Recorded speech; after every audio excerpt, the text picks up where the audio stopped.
Another type of wood that you can carve that is really enjoyable and a little bit easier than some of the other woods you're going to come across is cottonwood bark. The bark actually looks like a big watch gear. These chunks of bark stick out and it goes all the way around the tree, and what they do is just slab the bark off, and it comes off in various sized chunks. And what's nice about doing a cottonwood carving is that the bark is sort of a natural frame around your carving. So if you see like the little bird with the rose here, the bark makes a wonderful framing around the carving, and you don't have to worry about doing anything other to it than just carving it and painting it or leaving it in a natural finish. What I have here is just a piece that I want to do an Indian carving in. So what I do is to smooth over the surface so I have an area I can draw on. And if you ever wonder what a big blade in the jackknife is for, it's for really just hogging some of this stuff out. And you can see how chippy it is and splintery.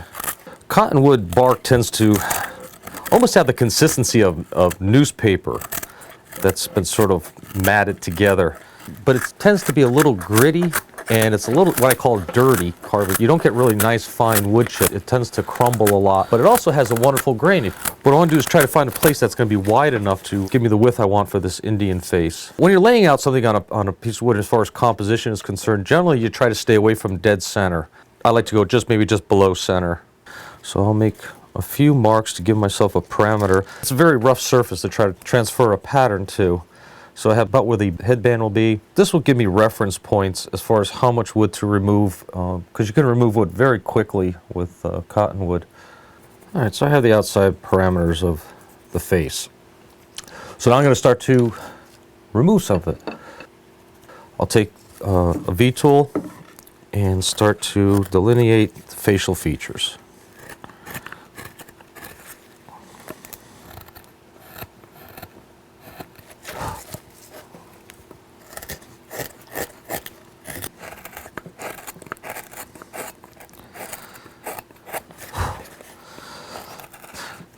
So you can see the wood is a little on the flaky side. So you have to kind of be careful about how much detail you really expect to get out of it.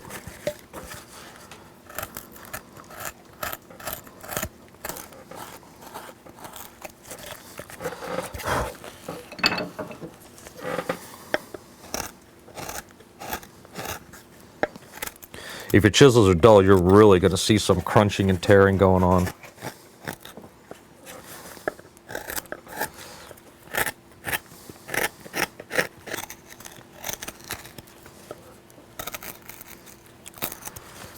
Doesn't look like much yet, does it? You could also power carve this cottonwood. And that bluebird with the rose, that was all done with power carving.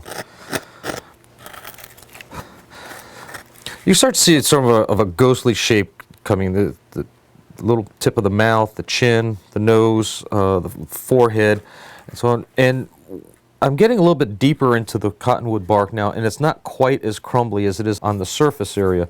As you see, I'm really sort of whipping this piece all over the place. You know, just working on the entire face so that all my proportions are correct. I'm switching the grip on the tool. I'll use it as a pencil if it just feels appropriate, and then I'll switch it over and put some force into it so I can get some depth and some shadows working into the face. This is just carving for fun. I'm not trying to make it look like any particular Indian. I don't know if it's going to be a Sioux or a Cherokee. It doesn't rightly matter. Just looking for facial forms, structural things, you know, cheekbones, eye sockets, angle of the nostrils, the lips, chin. But I'm always keeping very close. You see my hands are very, very close to, even though I'm just kind of maneuvering this thing and twisting it all over the place. I still have a good grip on the tool. I still keep my hands very close to the cutting edge of the tool. I said this wood is not very dense. I certainly wouldn't be making this much progress if it was cherry. So you can see that the benefits of cottonwood, it really moves fairly quickly. I want to take a look at the side view of the piece and see how the profile looks. So his chin looks kind of like it's too far forward.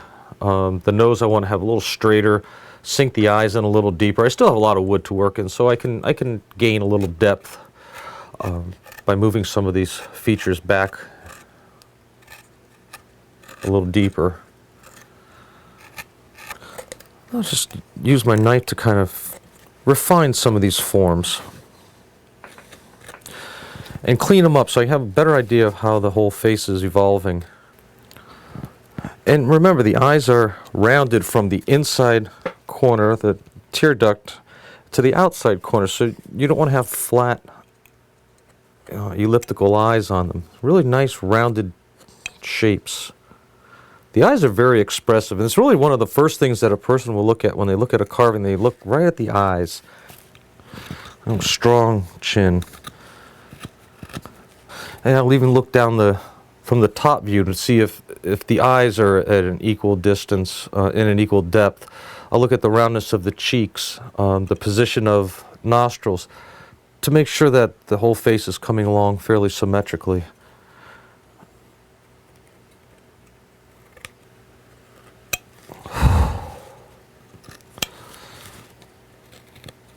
I'm just going to sketch in the eyes, and I want the eyelids to be somewhat heavy and to reflect the age.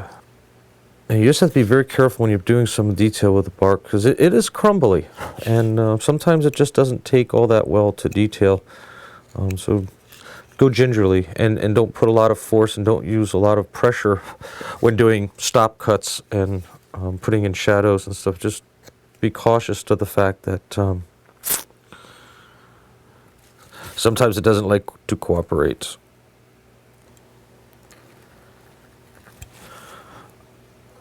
And when working in the mouth area, it never hurts to put just a slight opening between the upper and lower lip.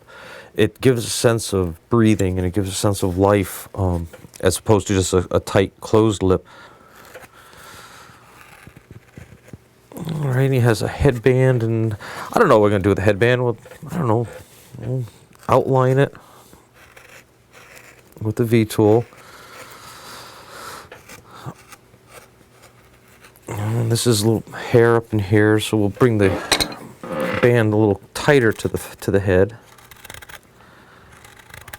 And I'll leave a curve so that it's not flat. Remember, we don't like flat lines. So I'll use the curve of the gouge just to curve the headband. And an Indian, I guess, needs a feather. And I'll make this big eagle feather. And I want to have a little split in some of the feathering. And this natural crease here will give a nice transition to the feather.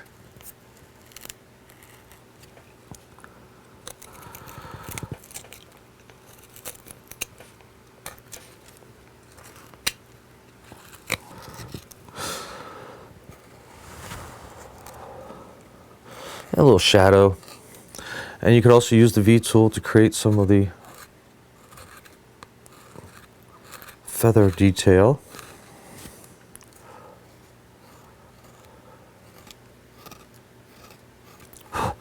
And some hair detail. Usually Indians would pull their, or have a part in the middle, and then have a braid or something. You could have a braid come down.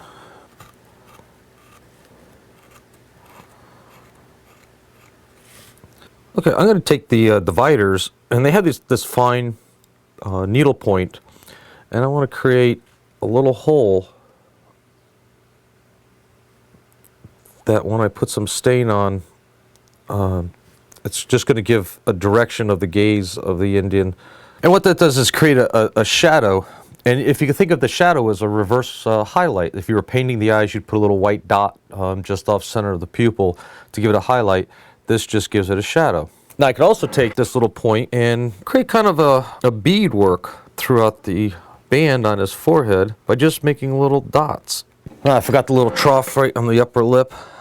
Use the gouge to create that little hollow. Now on the back of this bark is a lot of stringy fibers, and you don't want to have all that sticking off on your carving and looking somewhat sloppy. So I'll just take a large gouge and just remove it, because this is a curved surface.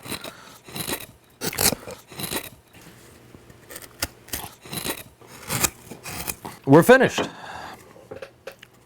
Now all I'm going to do is just open up a can of Minwax and splash it a little just on the carved part. I don't want to hit the bark part because it's going to darken the bark, and I like the light gray. After the stain dries in a couple days or whatever, I'll just spray it with semi-gloss Deft, and that's not going to change the color, but it'll put a nice seal on it, and that'll be the end of this.